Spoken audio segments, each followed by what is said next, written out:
Wah, kalian sadar nggak sih, akhir-akhir ini banyak orang yang mulai beralih menggunakan kendaraan listrik. Bahkan dalam perkembangan teknologi pun mendorong mereka untuk beralih ke kendaraan listrik sebagai kendaraan utama mereka. Iya benar banget, dan sekarang ini banyak orang beralih dari yang awalnya menggunakan mobil berbahan bakar bensin ke mobil listrik. Selain lebih hemat energi, mobil listrik dianggap lebih ramah lingkungan loh, karena mobil listrik ini tidak menghasilkan emisi gas buang secara langsung. Kalau dipikir-pikir benar juga sih, karena bisa jadi solusi untuk mengurangi polusi udara kan. Benar. Dulu kalian tahu nggak, kalau dari berbagai keunggulan mobil listrik ada satu masalah yang luput dari perhatian. Apa tuh? Yaitu limbah baterai mobil listrik. Kalau limbah baterai mobil listrik tidak dikelola dengan baik, itu akan menimbulkan dampak yang cukup serius bagi lingkungan dan kesehatan manusia. Lah, terus penjelasannya gimana?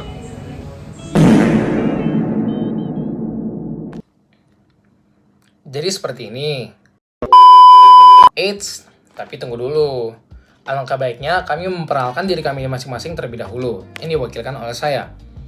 Kami dari kelompok 3 yang beranggotakan saya, Derengga Flasi Morangkir, lalu ada teman saya Habibur Rahman Alzirazi, Fikri Zidan Nataya, Muhammad Aristoteles Zuraidi, Muhammad Kansa Saputra, dan Muhammad Fadil Lutfi Rahman. Kami akan menjelaskan mengenai analisis dampak limbah baterai pada kendaraan listrik terhadap lingkungan. Yang dimulai dari saya yang akan menjelaskan mengenai latar belakang. Pada latar belakang ini, saya akan menjelaskan dari tren global kendaraan listrik, dan kedua, saya akan menjelaskan dari potensi ancaman akibat baterai bekas. Oke, mulai dari yang pertama, latar belakang ini dilatari oleh laporan dari International Energy Agency dalam Global EV Outlook pada tahun 2024, yang berisi transisi masif kendaraan listrik didorong oleh kesadaran global untuk menekan emisi gas rumah kaca dan ketergantungan bahan bakar fosil. Pertumbuhan volume penjualan mobil listrik ini mendorong kelonjakan kebutuhan pasokan daya secara eksponensial. Akibatnya, permintaan dari stok-stok atau kebutuhan dari kendaraan mobil listrik ini meningkat sangat drastis. Pada PPT dapat dilihat, permintaan baterai global meningkat secara tahunan dengan angka 750 GWh pada tahun 2023. Lalu, untuk kapasitas produksi baterainya juga naik sekitar 40%, yang juga secara tahunan. Lalu yang kedua, saya akan menjelaskan mengenai potensi ancaman akibat baterai bekas. Memang dari transisi kendaraan atau mobil bensin ke mobil listrik dapat membawakan keuntungan. Namun, baterai ini dapat menjadi ancaman jika tidak dikelola dengan baik. Baterai lithium ion merupakan andalan penyimpanan energi utama karena memang kepadatan energinya yang tinggi, lebih baik daripada baterai lainnya. Namun, untuk akumulasi masa pakai limbah tersebut dapat memicu penimbunan limbah berbahaya yang krusial. Di Indonesia, baterai bekas ini tergolong sebagai limbah baterai bekas atau limbah bahan berbahaya dan beracun atau limbah B3, sesuai dengan Peraturan Pemerintah Nomor 22 Tahun 2021 yang menjelaskan bahwa pengelolaan formal wajib dilakukan kepada limbah baterai ini. Tapi yang kita ketahui, dalam praktiknya, ketersediaan infrastruktur pengolahan dan tingkat pengawasan masih sangat minim dan sangat terbatas. Oke, dilanjutkan oleh teman saya. Baik, setelah kita memahami latar belakang dari penelitian ini, sekarang kita akan masuk ke pembagian rumusan masalah. Penelitian yang kami lakukan ini dibatasi oleh 3 rumusan masalah utama yang menjadi fokus pembahasan kami. Mari kita bahas satu persatu. Yang pertama, tentu kita ingin melihat bagaimana potensi kerusakan lingkungan yang ditimbulkan oleh limbah B3 dari baterai lithium ion kendaraan listrik. Seperti yang kita tahu, tren kendaraan listrik terus meningkat. Namun, kita juga harus mengantisipasi nih dampak lingkungan dari limbah baterai yang dihasilkan agar tidak terjadi masalah baru di masa depan. Masalah poin kedua, kita ingin mengkaji nih upaya yang dilakukan untuk mendaur ulang sampah baterai kendaraan listrik ini. Di sini fokus kami adalah melihat potensi atau solusi teknis maupun kebijakan yang sudah atau sedang dikembangkan untuk mengolah kembali limbah tersebut agar siklusnya menjadi lebih berkelanjutan. Nah, yang ketiga atau yang terakhir, kita secara spesifik ingin mengetahui bagaimana sih tingkat pengetahuan dan kesadaran mahasiswa FTI terhadap bahaya baterai lithium ion serta urgensinya dari daur ulang itu. Kami memilih kelompok ini untuk mengukur sejauh mana sih generasi muda khususnya mahasiswa teknik menyadari isu krusial tersebut. Nah, ketiga rumusan inilah yang menjadi kompas atau acuan bagi kami untuk melakukan penelitian ini. Selanjutnya, untuk menjawab pertanyaan ini, rekan saya akan menjelaskan metode penelitian yang akan kami gunakan pada slide berikutnya. Pada 3 slide ke depan, saya akan membahas mengenai metode serta langkah-langkah penelitian dari KLA ilmiah yang telah kami buat sebelumnya. Pada slide ini akan membahas pendekatan dan subjek kajian, di mana terdapat 2 poin penting, yaitu deskripsi kualitatif terkait dengan metode penelitian yang dipilih, di mana berfokus pada analisis data numerik kuesioner yang dapat dikombinasikan dengan paparan teoritis dari literatur sekunder. Poin berikutnya menjelaskan subjek dan sampel data dengan mahasiswa FTITB sebagai subjek utama survei dengan alasan posisi strategis merepresentasikan akademisi teknik sekaligus bakal calon pengguna mobil listrik. Baik, lanjut ke slide berikutnya, di mana kami akan menjelaskan juga mengenai metode kualitatif kognitif sebagai metode penelitian yang kami gunakan.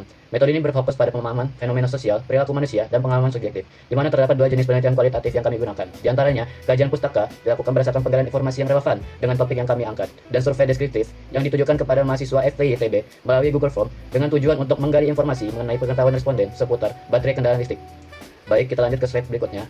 Saya juga akan membahas juga terkait langkah-langkah yang telah kami lakukan selama berlangsungnya penelitian ini, di mana pada tahapan pertama kami memformulasikan isi dengan topik, menentukan topik utama yaitu dampak lingkungan terhadap baterai EV, menyusun hipotesis awal dan batasan ruang lingkup.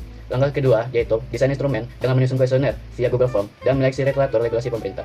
Langkah yang ketiga yaitu pengumpulan data dengan menyebarkan kuesioner ke mahasiswa FTI ITB dan merekapitulasi data literatur sekunder. Dan untuk langkah terakhir yaitu analisis data dimulai dari mengolah data mentah hingga menarik kesimpulan. Selanjutnya, ada definisi dan komponen penyusun baterai lithium-ion. Baterai lithium-ion adalah salah satu jenis baterai isi ulang yang menggunakan lithium sebagai bagian dari reaksi elektrokimia untuk menyimpan dan menggunakan energi.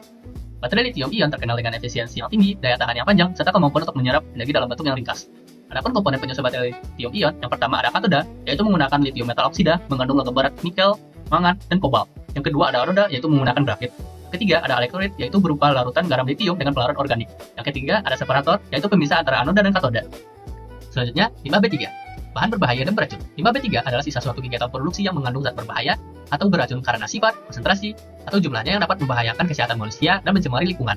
Limbah B3 dibedakan menjadi 3 kategori. Yang pertama, limbah B3 berdasarkan tingkat bahayanya. Yang kedua, limbah B3 berdasarkan sumbernya. Yang terakhir, limbah B3 berdasarkan penetapan limbah B3.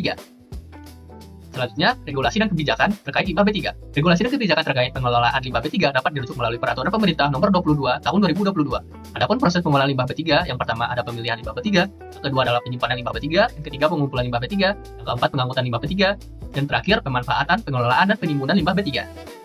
Baik, kita masuk ke dampak limbah baterai terhadap lingkungan dan kesehatan.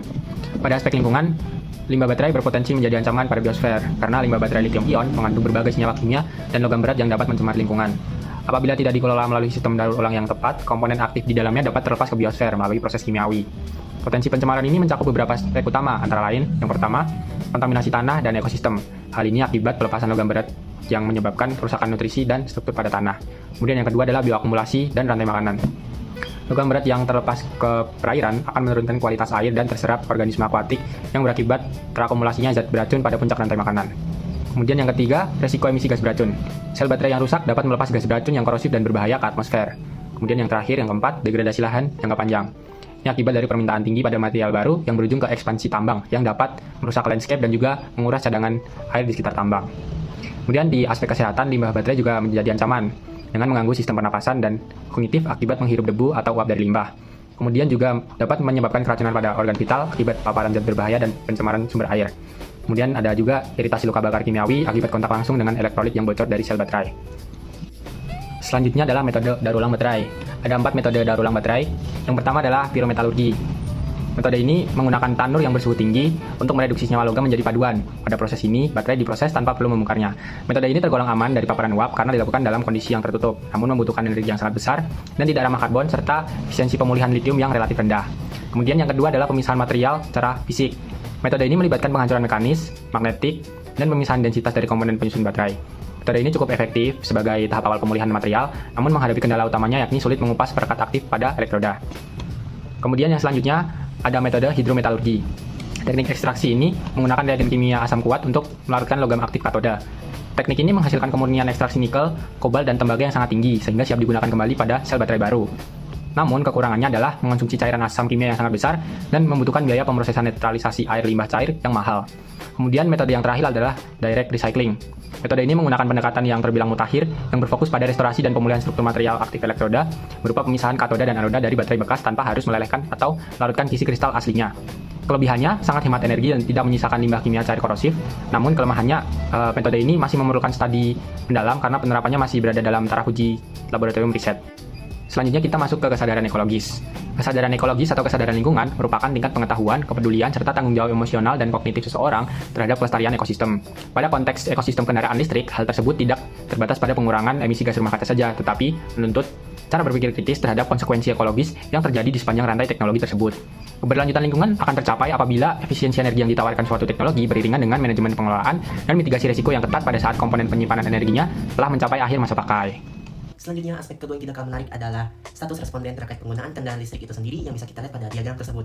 Berdasarkan hasil pengumpulan data primer ini, mayoritas mahasiswa Fakultas Teknologi Industri menunjukkan ketertarikan sangat tinggi nih terhadap adopsi teknologi ini. Terbukti sebanyak 81,6% respondennya memilih tertarik untuk menggunakan mobil listrik. Sementara itu 11,8% responden menyatakan pernah menggunakan mobil listrik, dan sebagian kecil sisanya ini adalah pengguna aktif mobil listrik. Dari profil karakteristik ini bisa kita simpulkan nih, meskipun mayoritas responden belum menjadi pengguna aktif, antusiasme dan ketertarikan mereka terhadap kendaraan listrik itu sangat besar. Nah, setelah kita mengetahui profil latar belakang mereka, bagaimana sih tingkat pemahaman mereka terkait bahaya limbah baterainya, akan dibahas pada slide berikutnya. Baik, selanjutnya kita masuk ke hasil pemahaman dari responden terhadap indikator bahaya. Dari data yang tersaji pada grafik, bisa kita lihat pada indikator yang pertama dan kedua, yakni pengetahuan umum bahaya limbah dan kandungan logam berat, litium, kobalt, nikel, persentase didominasi oleh di skala 3, netral, dan skala 4, tahu. Kemudian selanjutnya pada indikator yang ketiga dan keempat, yakni kebocoran elektrolit tanah dan kerusakan ekosistem, didominasi kuat oleh pilihan skala 3 dan skala 4, sama. Dan pada indikator yang kelima, yakni kerusakan skala luas, didominasi oleh pilihan skala 4, tahu, dan skala 5, sangat tahu. Dan yang terakhir pada indikator yang keenam, cemaran air dan udara, didominasi oleh pilihan di skala 3, netral, dan skala 4, tahu, diikuti oleh skala 5, sangat tahu. Dari data tersebut menunjukkan bahwa mayoritas responden mahasiswa Fakultas Teknologi Industri ITB memiliki pemahaman yang sangat baik mengenai karakteristik bahaya limbah baterai kendaraan listrik. Selanjutnya, hasil pemahaman dari responden. Berdasarkan data yang tersaji pada grafik, mayoritas responden mahasiswa ITI memiliki kekhawatiran dampak logam berat terhadap lingkungan berada di skala 4 dan skala 5 pada indikator apakah responden paham tentang siklus hidup baterai, sebagian besar responden berada di skala 3. Pada indikator apakah responden ingin berpartisipasi aktif dalam program pengembalian baterai bekas, sebagian besar responden berada di skala 4. Pada indikator apakah adanya label khusus 5B3 pada setiap komponen baterai kendaraan listrik penting, sebagian besar responden berada di skala 4. Berdasarkan data yang tersaji pada gambar, terdapat 5 pertanyaan yang diberikan kepada mahasiswa FTI ITB 2025 yang membahas mengenai pemahaman regulasi B3 di Indonesia sebagai variabel pertama, kemudian tingkat persetujuan terkait pengetatan pengawasan industri EV terkait regulasi B3 sebagai variabel kedua, kemudian tingkat persetujuan terkait regulasi wajib daur ulang sebagai variabel ketiga, kemudian penilaian kelengkapan infrastruktur di lingkungan sekitar sebagai variabel keempat, dan juga dukungan terkait kebijakan fasilitas penampungan baterai bekas resmi di Indonesia sebagai variabel kelima. Kemudian di sini kami juga menggunakan skala yang terdiri dari 5 skala, dari skala 1 yang paling kontra atau tidak, dan berjenjang hingga skala 5 yang paling pro atau iya, serta skala 3 yang berarti netral. Responden cukup mendukung atas variabel 5 dan 3. Pada variabel 5, sebagian besar responden ada di atas skala 3. Skala 5 sebanyak 37,7%, skala 4 sebanyak 40,3%, dan skala 3 sebanyak 22,10%. Pada variabel 3, sebagian besar responden ada di atas skala 3, yakni skala 5 sebanyak 40,3%, skala 4 sebanyak 33,8%, sedangkan skala 3 sebanyak 23,4%, dan juga skala 2 sebanyak 2,6%. Kemudian pada variabel 1 dan 4, sebagian besar responden merespon kontra atas hal itu. Pada variabel 1, skala 2 sebanyak 28,6%, skala 1 sebanyak 10,4%, dan skala 3 sebanyak 31,2%. Kemudian skala 4 hanya sebanyak 19,6%, dan skala 5 sebanyak 14,3%. Ini menandakan bahwa pemahaman regulasi B3 oleh mahasiswa FTI ITB 2025 masih rendah. Pada variabel keempat, skala 2 sebanyak 29,8%, dan skala 1 sebanyak 11,7%, skala 3 sebanyak 28,6%, dan skala 4 hanya sebanyak 13%, begitu juga dengan skala 5 sebanyak 16,9%. Hal ini menandakan bahwa banyak responden merasa di lingkungan sekitarnya masih kurang terkait adanya infrastruktur daur ulang baterai bekas di Indonesia. Kemudian pada variabel terakhir, yakni variabel 2, sebagian besar responden mengambil posisi netral, yakni sebanyak 49,4%, dan terjadi penyebaran responden pada skala-skala lain. Skala 1 sebanyak 5,2%, skala 2 sebanyak 24,7%, skala 4 sebanyak 13%, skala 5 sebanyak 7,8%. Dan ini menandakan bahwa masih banyak responden yang belum menyetujui terkait pengetatan pengawasan industri EV oleh pemerintah. Kemudian, berdasarkan data di atas, mahasiswa FTI ITB 2025 menunjukkan pandangan yang kritis namun suportif terhadap evaluasi keberlanjutan transisi kendaraan listrik. Responden cenderung bersikap konservatif dan ragu terhadap kesiapan teknologi saat ini melalui indikator keyakinan teknologi daur ulang yang didominasi skala 3, 34%, dan skala 2, 29%. Namun, mereka sangat mendukung perbaikan masa depan dengan menempatkan skala 5, hampir 40% pada prioritas pabrik daur ulang serta memberikan respons positif terhadap solusi second life battery. Di sisi lain, muncul sikap skeptis pada indikator paradoks klaim EV ramah lingkungan yang berpusat di skala 2, 34%, mengindikasikan bahwa kendaraan listrik tidak dianggap sepenuhnya bersih jika masalah hilir baterai belum tuntas. Kendati demikian, kesadaran kritis akan bahaya limbah ini tampaknya masih berada dalam fase pertimbangan dan belum secara ekstrim memutus minat transisi mereka, sebagaimana tercermin dari dominasi mutlak skala 3, yaitu sebanyak 48% pada indikator pengaruh isu limbah ke adopsi EV.